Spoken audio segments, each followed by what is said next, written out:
What do you think you'll be remembered for? What will be your legacy? What will you accomplish during your life that will really make a lasting difference?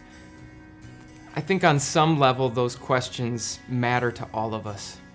The thought of spending our lives working hard and stressing out and losing sleep, and then all of a sudden it's just done, doesn't really sit well with us. We want our lives to matter. We want to make a lasting difference. So how?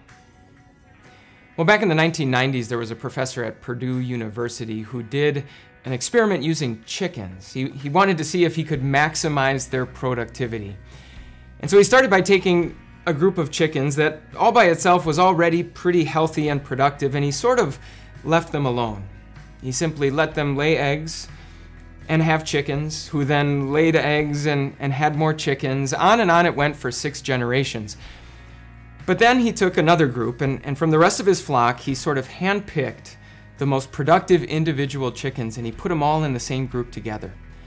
The next generation, he did the same thing, took the most productive chickens, put them together, on and on, again, 6 generations. He was trying to create a group of super chickens.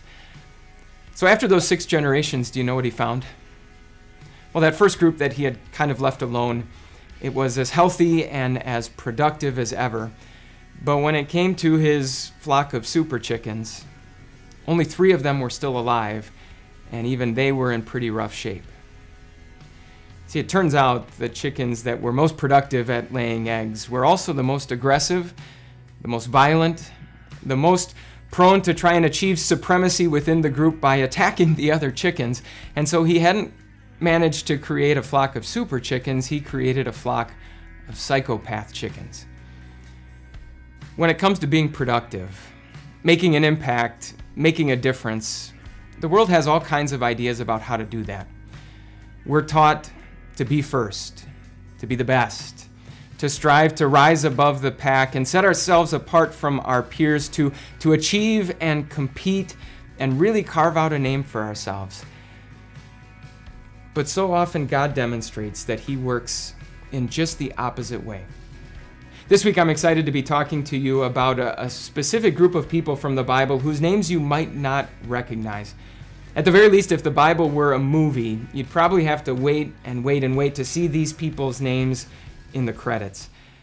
And yet God used their very ordinary lives to accomplish extraordinary things.